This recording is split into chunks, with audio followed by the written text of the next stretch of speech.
Hi, my name is Dr. Rebekah Moore. I'm visiting from Northeastern University in Boston, and I'm here on a 3-day residency on the invitation of the Global Popular Music team for the Platform Arts and Humanities Laboratory.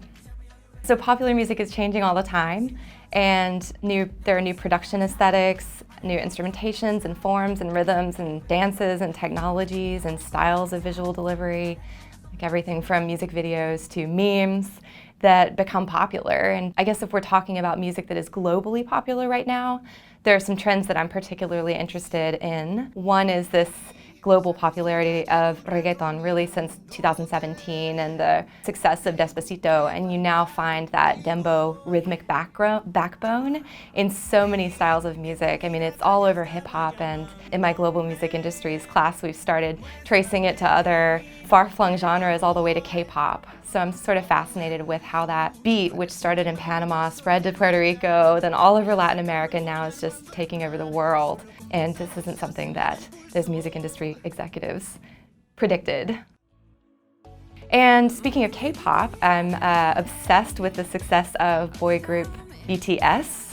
I think they're fabulous. They've got a huge production house company machine behind them to facilitate that success, but they write their own songs, they perform their own choreography, so that's pretty unusual for the K-pop industry. And so I'm excited that they're the group that most Americans know first as far as K-pop goes.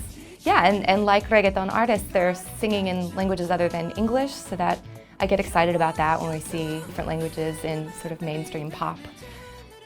And then there's hip hop. I mean, since 2017, it has outperformed rock in the US charts, and that's for the first time ever. There are a lot of reasons why it hasn't outperformed rock in the past, and that has to do with disinvestment of historically black genres by major record labels, but it's doing so well right now. So it is the #1 genre in the US, and that's becoming the storyline around the world.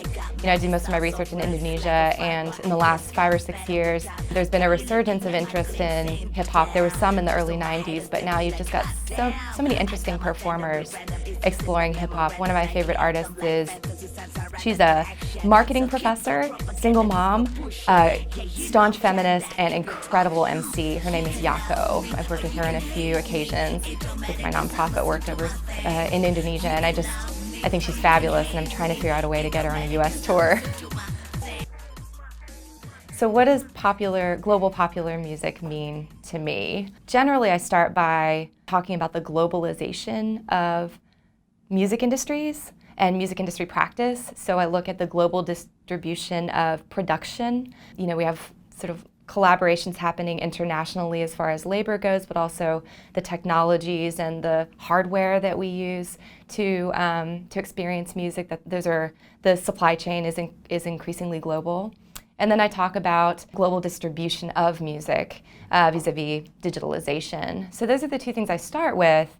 And then I look at aesthetics that are globally popular and circulating. So particular genres that have found homes around the world, hip hop, metal, now reggaeton, but also looking at professional practices that are common in many parts of the world. You know, there are some basic building blocks to popular music. When you want to produce something, distribute it to someone, have them consume it, there are certain building blocks that you need to do that. And so those we find commonalities, but also distinct practices around the world. So I explore those things both in my research and teaching.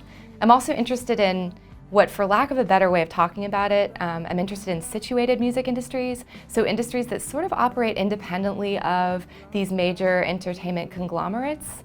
And my research in Bali is a perfect example of that. There was some investment early on in the rock bands. There were some seriously talented rock bands in Bali, so major labels took an interest in the early 2000s. But pretty much that scene, so both the live music scene and the recording industry, that is a fully functioning recording industry there, those were sort of homegrown. There wasn't a lot of intervention happening from either national or international sort of experts in the music industries. So I'm interested in those stories as well. I find that folks often assume I'm defining global popular music as a substitute for the word world music, so that I'm talking about specific kinds of music that since the 1980s have been cataloged in a way to highlight geographic otherness or rootedness, distinction from quote-unquote Western styles of popular music. That's not my interest at all. I think that's a really narrow way of exploring these globally circulating genres. And I'm also not totally removed from that because in my professional life outside of academia, I've had to sort of reinforce those messages, having programmed world music festivals and worked with artists who were touring to world music festivals. So I get that there's still an interest in distinguishing some of these artists from, I guess, mainstream pop fodder. But in my research questions, I'm not starting with a question of marketing terminology or aesthetics.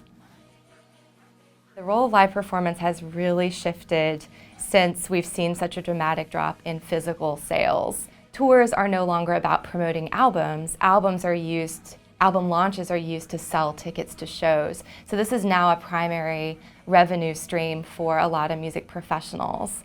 And it's really the only part of the music career that remains primarily physical. It can be incredibly profitable. It's also incredibly expensive. We can talk about local music scenes and the importance of, venues that support local bands and opportunities to sort of gather for creative education, sharing resources, for innovations in music. I mean, this is where, the face-to-face and collaborative music making, jamming, exploring the boundaries of genre, this is where new music happens. This is where the social bonding around music happens. But I guess in a lot of my work, I've also been interested in the globalization of the live entertainment industry, and that's really changed who's making a profit and who can tour internationally profitably. So what we see now is that entertainment giants like Live Nation and AEG are really controlling all aspects of touring. They've not only bought out or internalized the roles of tour promoters and entertainment producers, but they've also merged with Ticketmaster. So they're also taking a cut from ticket sales, or these two companies together, Live Nation and Ticketmaster, are really dominating the touring industry worldwide. They also own the venues, or at least partner with venues where these tours are happening. So for artists who want to tour internationally outside of this circuit, it requires a dexterity in figuring out different ways to put together a tour budget, different platforms for selling your tickets, for promoting your shows, and then venues that are willing to book you if you're not affiliated with these monsters of the live entertainment industry. So that's really shifted the role of live performance. But it hasn't stopped artists from around the world who don't have major label affiliation from seeking opportunities to go global. I really believe, and the reason I do what I do is because I believe this, that humanity is created through our music, dance, visual art, film, theater, poetry. The arts articulate our beliefs, our politics, our familial and community ties, our history, but they do a lot more than just reflect. They also show us a different way of looking at the world around us and imagining what kind of world we'd like to see. So they have the potential of certainly driving us apart and into a pathway or into a pattern of tribalism that we're suffering more broadly today. But I think they also, when sort of activated with caution and thought, have the potential for showing us how to build a truly equitable and just world. As much as I critique the narrative or critique the assumption that music can change the world, I also think that if anything can, it's our music and other creative forms of expression.